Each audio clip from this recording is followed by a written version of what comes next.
Hello everybody, Frankie Dave back here again on YouTube. I have another build I'd like to share with you all.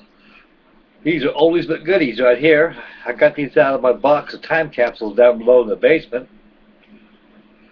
This is for you, Alex. This is for you, Lenny.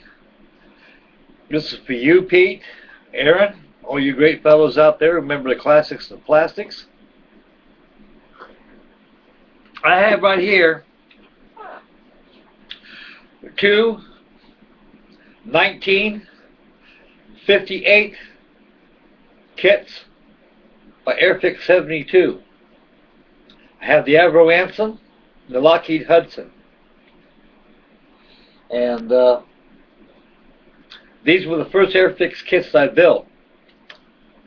And I like to be able to share them here on YouTube. There's not much history to the aircraft itself. They're both used as coastal command operations during the Second World War. The Lockheed Hudson it's supposed to have been the successor to the Avro Anson, but the Avro Anson was used throughout the Second World War. They're more or less used as trainers and reconnaissance aircraft, and some are used as coastal command duties. The Lockheed Hudson and the Douglas Boston bomber was probably the first Lend-Lease aircraft for the United States that was ferried to England and was used exclusively by the English. Right here, I'd like to be able to show you my Avro Anson Lockheed Hudson. These old kits, I built those back in 1958.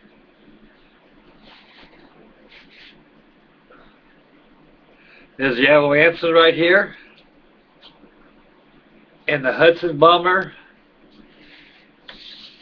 Let's come around the corner here if I get to it. There you go, fellas. All airbrushed. I don't think I have a hand-brushed airplane to my collection. I've been spoiled rotten with an airbrush. The Hudsons today by Airfix and the Avro Anson still stands up very well, even today's new models they have in the market today. And they're absolute treasures. These Airfix kits are, I mean, I tell you, all those old fellas, we grew up with Airfix kits. I always commented that Airfix kits were the Revell of England. And I envy the English a lot. I wish I was living in their country and buying the kits they have over there, and I just marvel of them all the time. And we'll give you a little close-up of these of it. I'll take it off this little board right here. Excuse my back, folks. Starting out with the Lockheed Hudson. As you can see, all dark green and dark earth. The paints I used for the Anson and this Hudson bomber were done with Pactra military colors. Now, a lot of you old-timers out there remember those old Pactra paints. They carried a very, very vast supply of military colors, of all colors of camouflages on all different nationalities of aircraft. Very good paint. Highly recommend them. I went to them. I never used testers. I've always used it. I use Pactra enamels. Pactra paints went out back in the early 1970s. I think 1973 was the last time they used Pactra colors. They went on to more or less testers or what else is out there. I'll get a little closer with the Hudson, guys. Here's a top view. I dropped the flaps on it. They had Fowler flaps.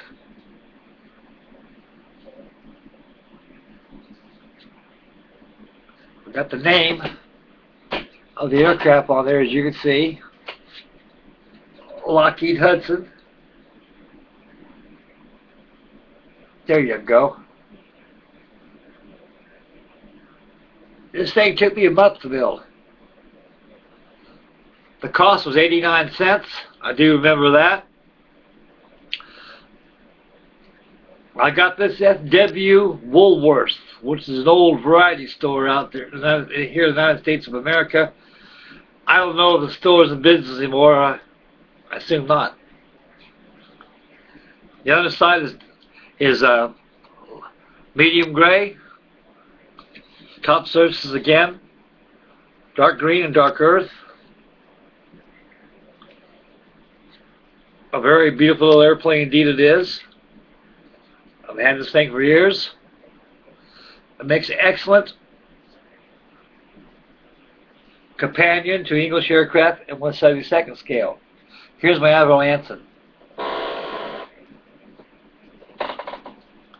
Here's another fun little plane.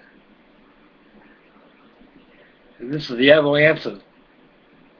The Hudson's supposed to be the successor to the Ansons, but the Ansons are pretty dependable aircraft, and they use them as coastal command aircraft and reconnaissance aircraft. This has indent yellow in the bottom. Again, you can see the name of the airplane, Avro Anson. I always put them at the bottom. I think landing gear is retractable. Yeah, they fold. I dropped the flaps on it. This aircraft resembles the AT-18 Bobcat bamboo bomber in a way it does. Like Sky King's Songbird. Top surfaces of this aircraft is slate dark green with earth, dark earth on it. I didn't frame in the windows. I was thinking about going ahead and do that, so I just went ahead and built it as is out of the box.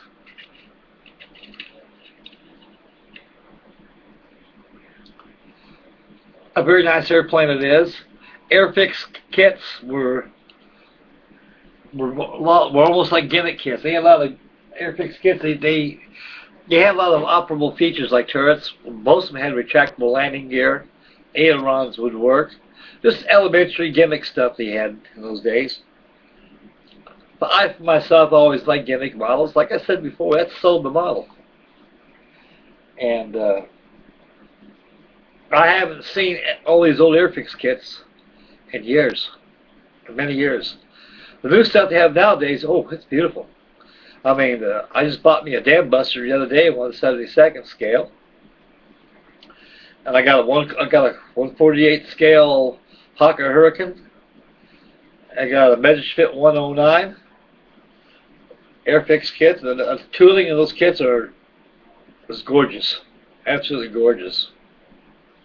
And Lenny, you inspired me to build your favorite airplane, the 1/24 scale Mosquito bomber.